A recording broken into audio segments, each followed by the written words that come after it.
I've recently gotten into competitive Pokemon, specifically challenge runs where I climb the official ranked ladder in unconventional or unique ways. I knew with Regulation H ending in January that my team building options were about to become much more limited, so I needed an idea and fast. While trying to think, I suddenly got a notification reminder for Pokemon GO's December Community Day, and that's when it hit me.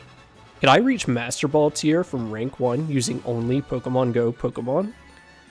I decided to put this theory to the test, and as the Community Day started, I grabbed the best Pokemon available.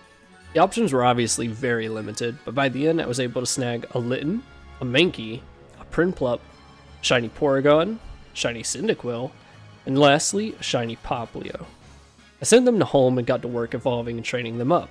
I gave Incineroar Knockoff, Fake Out, and Parting Shot for utility, and Flare Blitz for damage. Turned Annihilate into a speedy glass cannon with Close Combat, Drain Punch, Rage Fist, and most notably Final Gambit. I built Porygon 2 to be my answer to Trick Room teams, either to provide utility or to reverse the turn orders back in my favor. I gave it an Eviolite with Terra Normal Terra Blast, Ice Beam, Trick Room, and Recover. I trained Empoleon to be a tanky leftover special attacker with Water Pledge, Flash Cannon, Icy Wind, and Ice Beam. For Hisuian Typhlosion, I gave it Fire Pledge for situations where it got paired with Empoleon, and the standard moves of Eruption, Shadow Ball, and Overheat. Lastly, I trained Primarina to have the Liquid Voice Throat Spray set. Liquid Voice turns the normal type Hyper Voice into a stab water type spread attack, outputting decent damage into most matchups. The Throat Spray gives me a special attack boost whenever I use Hyper Voice, turning Primarina into a monster under the right circumstances. I rounded out its moves with Protect, Moonblast, and Haze to keep Dondozo and Archaludons in check. I'll admit, the team didn't feel super intuitive or cohesive, but individually, it had objectively powerful Pokemon. So let's see what happens. I booted up the Battle Stadium on a fresh Violet save file and queued up. In my very first game, my opponent only brought 5 Pokemon, and yeah, I can't be too surprised. We're in rank 1 at the end of a season after all. Either way, the battle starts, and I lead with Incineroar and Empoleon against my opponent's Meowscarada and Rotom. Fake Out connects with Meowscarada as Rotom goes for Discharge. It does minimal damage as Empoleon returns with an Ice Wind. This takes a chunk out of Meowscarada and chips at Rotom. Meowscarada does virtually no damage to Empoleon with a Shadow Ball, and Empoleon returns with an Ice Beam, taking Meowscarada out. Rotom connects with a Thunder onto Empoleon and gets the KO. My Incineroar goes last and KOs Rotom with a super effective knockoff. I send out Hisuian Typhlosion as my opponent sends out Lucario and Raichu. I go for the Terra Fire Eruption and instantly take the double KO, winning the first game. I kind of expected the first half of the ranks to go this way, so I spend most of the early games just dreading the moment we get hit with a real team. Queue up into game 2, and instantly my opponent loses connection before I even see their team. So, we're boosted into rank 2. Hold it! Hey you. Yeah, you. I may have not gotten to see the last opponent's team, but you can ensure you never miss any of my future teams by subscribing. As a new channel, every sub motivates me more and more to make content like this, so if you want to see me do more stuff like this, I would really appreciate it. Anyway, back to the games. Queue up for game 3 and, uh-oh, this is a real team. We weren't supposed to see real teams this soon, but it's fine, everything's fine. My opponent leads Delphox and King Gambit, as I lead Incineroar and Primarina. Immediately I'm at a deficit as my Incineroar's Intimidate actually boosts the Defiant King Gambit. I'm still feeling fine though, just don't let the King Gambit attack. My opponent terastallizes King Gambit to the Flying type as Incineroar fakes it out. Delphox goes for a Dazzling Gleam, but the damage is minimal compared to the returning Hyper Voice from Primarina. This picks up the KO on Delphox and drops King Gambit to about half HP. My opponent sends out Amoonguss, but honestly, I'm perfectly okay with this. Thanks to Incineroar's safety goggles, I don't have to worry about redirection or sleep, and on top of that, I Terra Primarina into the Grass type, shutting down Amoonguss entirely. I double up into King Gambit, picking up the KO before it could ever attack, and Amoonguss gets ejected out with the eject button, preventing it from attacking. My opponent sends out their final Pokemon, Annihilate. Annihilate hits Incineroar with close combat, knocking it out, but I'm able to just return with a boosted Moonblast, getting the KO. Amoonguss goes for a Clear Smog, doing decent damage into Primarina, but I'm able to just send out Typhlosion and clean up with an Eruption. I take the win and are boosted up into rank 3. Game 4 was honestly a pretty scary looking matchup for me, but just as it was about to get interesting, my opponent DC'd, so who knows how that game would have gone, and I definitely was not going to lose, but hey look, we're in rank 4. Game 5 begins and my opponent leads Ninetales and Komodo against my Primarina and Typhlosion. They're both leading Pokemon that benefit from sound-based moves, but I'm feeling confident that Typhlosion gives me the advantage in this matchup. I Terra Typhlosion into the Fire type for the extra damage, as my opponent returns with a Steel Terra on Komodo. Ninetales tries to mitigate damage with Aurora Veil, but the boosted Eruption from my Typhlosion is just too strong, and it picks up the double KO. My opponent sends out their final 2 Pokemon, Hisuian Arcanine and Armarouge. Since my Typhlosion doesn't have a choice item, I'm able to bypass my opponent's Wide Guard by going for a single target Shadow Ball into the Armarouge, instead of another Eruption. Arcanine goes for a super effective Head Smash into my Typhlosion, picking up the one-hit knockout. I send out Annihilate, and for the fun of it, I just send out a final Gambit into Arcanine, knocking us both out. Armarouge tries to damage my Primarina with an Expanding Force, but it's just not enough. Hyper Voice comes out and Armarouge winning us the game. At this point, we've managed to rush our way into rank 5. We're halfway there. There's been close calls, but at this point, I'm really feeling like this is possible. Like there's nothing that could get in our way.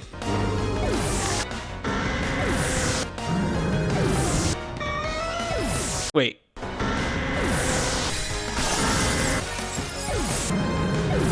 Whoa, hold on.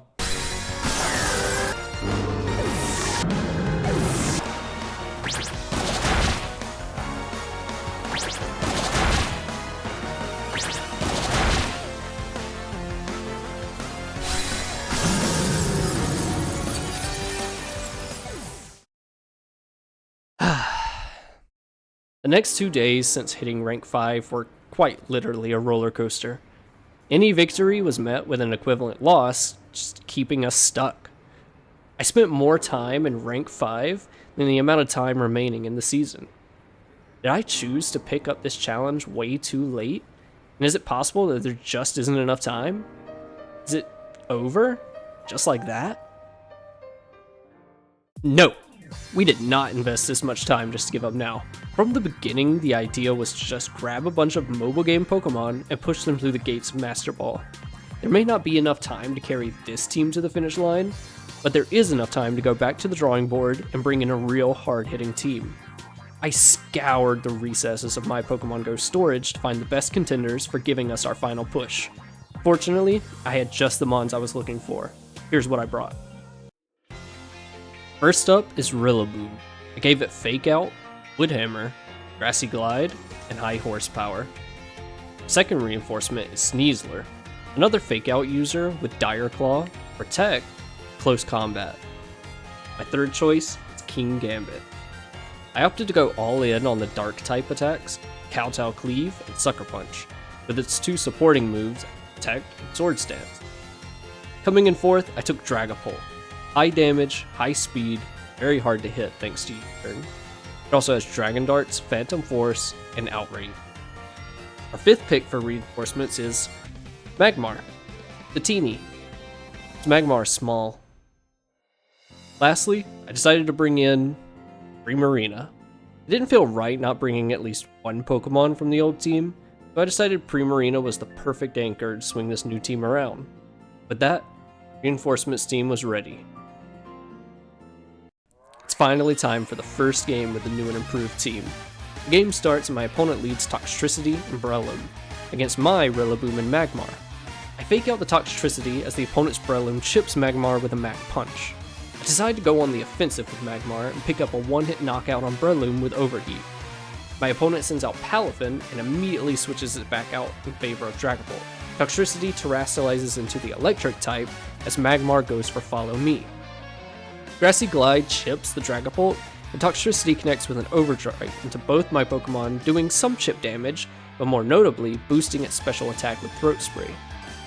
Magmar goes for Follow Me, redirecting Dragapult's Flamethrower, and Rillaboom connects with a boosted Wood Hammer to Toxtricity, picking up the knockout. Palafin returns to the field in its hero form, but at this point, I'm more scared of the Dragapult Flamethrower than I am Palafin. So I go for the Terrafire on Rillaboom and protect the Magmar. I get this call right, as Palafin goes for a Jet Punch into Magmar, and Dragapult Flamethrowers Rillaboom, doing minimal damage. Woodhammer picks up the one-hit knockout into Palafin, and unfortunately, my opponent has their internet cut, so we'll never see how that game turned out. Fortunately for us though, we finally did it. We've reached rank 6. We're out of the rank 5 pit, but we still have a long way to go. My next opponent brings a hard Trick Room team, but I'm not worried because if there's one thing this team does really well, it's shutting down teams like this on turn 1. My opponent leads the expected Hatterene and Indeedee female against my Kingambit and Dragapult. The plan is simple. I Terrasilize Kingambit to the Dark type for the boost of damage, and I U-turn into Indeedee with Dragapult. This Indeedee must have little to no bulk investment because it picks up the one-hit knockout, which it normally doesn't do. This knockout is huge though because I keep the momentum going by bringing out Rillaboom to permanently reset the terrain in our favor. Kingambit connects with a boosted Kowtow Cleave, doing major damage in Hatterene. My opponent sends out Gallade. The Gallade protects against my Rillaboom's Fake Out as Kingambit drops Hatterene with a Sucker Punch. My opponent sends out their final Pokemon, Ursaluna. I go for Sucker Punch into Gallade and Grassy Glide into Ursaluna. Ursaluna takes a chunk of damage and then goes for Substitute, bringing its health down extremely low. Gallade goes for a Sacred Sword into Kingambit, and I'm expecting the knockout, but to my surprise, Kingambit survives with just a sliver of HP. Gallade protects as Kingambit goes for the Sucker Punch into Ursaluna, breaking the Substitute. Grassy Glide is blocked by Gallade, giving Ursaluna the opportunity to one-hit knock out my Rillaboom with a Guts boosted Facade. I swap in Sneasler, and I'm pretty confident that Gallade won't try for the double protect, and I get the call right, as Ursaluna protects, and Kingambit picks up the Sucker Punch knockout onto Gallade. And now there's nothing stopping the double up from my Kingambit and Sneasler. My opponent tries one final push, and Terrasilizes into the Ghost type, walling off my Sneasler's close combat. However, my Kingambit's Kowtow Cleave is enough to secure the KO, and with that, we make it into rank 7. My next opponent leads Tyranitar and Torterra into my Dragapult and Sneasler. I'm expecting a super bulky sand game, so my aim is to put as much pressure on as possible. My opponent sees the danger their lead is in and switches T-Tar out for Gholdengo. I at least fake out the Torterra with Sneasler, and I do a bit of chip into Gholdengo with a U-turn. I decide to send out Magmar because I'm not ready to show my hand with Kingambit just yet. I make a potentially game-losing read. My hope was that Gholdengo would switch out in the face of Overheat Magmar, but yeah, they don't do that. I'm gonna blame these turns on it being like 3 AM, but yeah, in hindsight, Gholdengo had very little reason to switch. Dire Claw does no damage, and Gholdengo goes for a Make It Rain, bringing both my Pokemon low. I at least get the Will-O-Wisp onto Torterra, nerfing it enough that a Headlong Rush is enabled to KO Magmar. The survive didn't really matter though, as Magmar faints to the Sand Chip. I bring Dragapult back out, still preserving Kingambit for the endgame. My opponent switches Torterra out and brings in Incineroar. I protect Sneasler and my opponent protects Gholdengo. Dragapult U-turns into Incineroar, and I finally bring out Kingambit. All Pokemon have been revealed, and I'm able to plot the endgame. My opponent Terrastalizes Gholdengo into the Water type, and at this point, I'm predicting Incineroar to go for a Fake Out into my Kingambit, so I go for the Protect. I get the call right, and Sneasler picks up the KO onto Incineroar with a close combat. Gholdengo finishes off Sneasler with a Shadow Ball, and now I'm down to my final 2 Pokemon against my opponent's 3. I bring out Dragapult as my opponent sends Torterra back out. Whatever move I choose here and now on Dragapult will be the only move I can do for the rest of the game. It's tempting to go for stab moves like Dragon Darts or Phantom Force, but I have another plan. Torterra protects, and I Sucker Punch Gholdengo, bringing it down to half HP. Gholdengo goes for Shatter Ball, bringing my Dragapult critically low. Am I too far behind? No, I'm not ready to give up yet. My opponent withdraws Torterra and sends out T-Tar to reset the sand, as Gholdengo protects. I covered for this, and U-turn Dragapult into T-Tar, doing massive damage. Sucker Punch picks up the KO onto Gholdengo, and U-turn finishes off T-Tar. My two strongest sweepers have turned this 3v2 into a 1v2. Torterra hits the field and protects, because my opponent recognizes that Dragapult will faint to sand after this turn. I see this, however, and decide to Swords Dance Kingambit, giving me a huge damage boost for the next turn. To my disbelief, Dragapult actually survives the Sandstorm Gym. My opponent hopes for a double protect, but it fails. This also means my Sucker Punch fails, but Dragapult is such a powerhouse that U-Turn secures the knockout and boosts us all the way into rank 8. The next game starts, and my opponent leads Espathra and Indeedee Male against my Dragapult and Kingambit. My opponent Terras Espathra into the Fighting type, as Dragapult picks up the one-hit KO U-Turn into Indeedee. I bring out Rillaboom, taking control of the terrain as Grassy Surge goes off. Espathra returns with a one-hit KO Terra Blast onto Kingambit. Me and my opponent both send out a Sneasler. I decide to Terra my Sneasler though into the Ghost type, and fake out my opponent's Sneasler. My opponent actually covers for this Terra and goes for a Lumina Crash instead of Terra Blast. It drops Sneasler's defense, but it's able to hang on. Rillaboom goes for a high horsepower and picks up the KO on the opponent's Sneasler. My opponent is down to their final two mons. They send out Ursaluna, but I feel like there's nothing stopping me from switching out Sneasler for Dragapult. I was hoping to fish out a Terra Blast into the switch-in, but my opponent actually sends it into Rillaboom, doing minor damage. Ursaluna opts for the spread Hyper Voice, allowing my Rillaboom to pick up the KO with a boosted Woodhammer. I go for Grassy Glide to ensure some damage on Espathra, as it's likely the fastest mon on the field at this point. The Espathra knocks out Rillaboom with an Expanding Force, but my Dragapult is easily able to close out the game with a Dragon Dart. We move on to the final rank of Great Ball tier. Rank 9. Going into the next game, my opponent leads Sneasler and Corviknight against my Sneasler and Magmar. I opt for an offensive Magmar play and protect Sneasler. My opponent's Sneasler picks up some big damage onto Magmar with close combat, but I'm able to return with a one-hit knockout onto Corviknight with Overheat. My opponent sends out Incineroar, and in this scenario, I'm tempted to just use Follow Me for redirection, but I see another play. If my opponent wants to ensure the knockout on my Sneasler, the obvious answer would be to fake it out and close combat. I decide to take a gamble that would negate them both. I Terastallize Sneasler into the Ghost type and protect Magmar. Incineroar goes for the fake out on the Sneasler, but it's ineffective, and my opponent's Sneasler close combats the protected Magmar, giving my Sneasler the free close combat into Incineroar, doing huge damage. Now, I'm forced into the redirection play. Magmar uses Follow Me, but my opponent's Sneasler is able to knock it out with a single close combat. Fortunately though, my Sneasler is faster than Incineroar and picks up the KO with Dire Claw. I send out Dragapult as my opponent sends out Goldengo. I switch Sneasler out for Kingambit, hoping to get fake out pressure for the endgame. Dragapult goes for Phantom Force and disappears from the field. The switch into Kingambit works as my opponent uses an ineffective Throat Chop. Goldengo goes for Shadow Ball, but Dragapult dodges it. At this point, I'm hoping to bring it down to a 1v3 to ensure the win, so I go for the Protect on Kingambit, but to my surprise, so does the opposing Sneasler. Phantom Force comes through and deletes Goldengo in a single hit. Now it's just my opponent's Sneasler versus the world.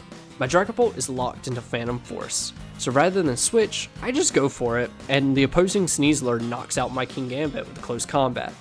My own Sneasler returns to the field, and my opponent decides the match is over and forfeits. We finally made it into Ultra Ball. This is it.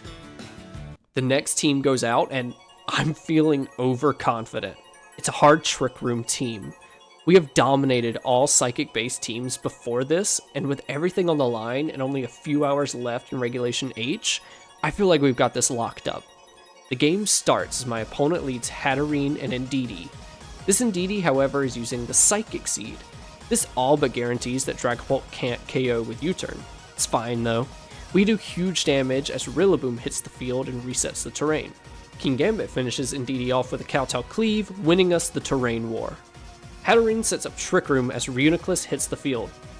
Wait, that's not Reuniclus, that's Solosis.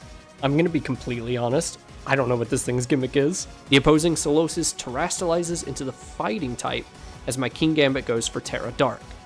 I'm praying that a boosted Sucker Punch will be enough to pick up the KO into this tiny baby Solosis. But with the defensive Terra, it's just not enough. Solosis returns with Terra Blast, and King Gambit is deleted. I bring out Sneasler for the added fake out pressure, but this is where I make one of many critical failures.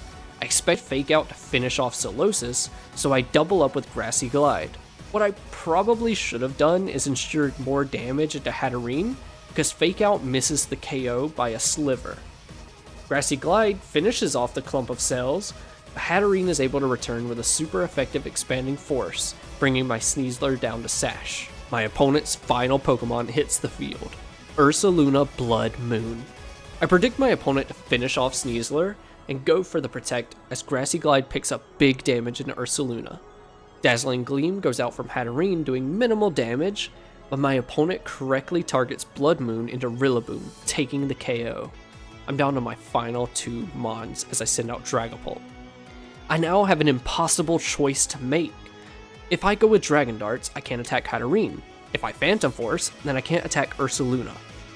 I feel like my only choice is U-turn. I managed the double protect with Sneasler, but in the end, it doesn't matter. Dragapult just doesn't have the bolt to survive a Dazzling Gleam. Now it's Sneasler versus 2 Titans. Direclaw desperately tries, but fails to even pick up the KO on Hatterene as Blood Moon disintegrates Sneasler. We are mere moments away from Regulation H ending, making every loss hit so much harder, especially into a matchup that I've won against so many times before. I'm exhausted, my brain is fried, and I'm out of time. This next game is my final hope. The team goes up, and I can't believe what I'm seeing. It's another hard Trick Room team.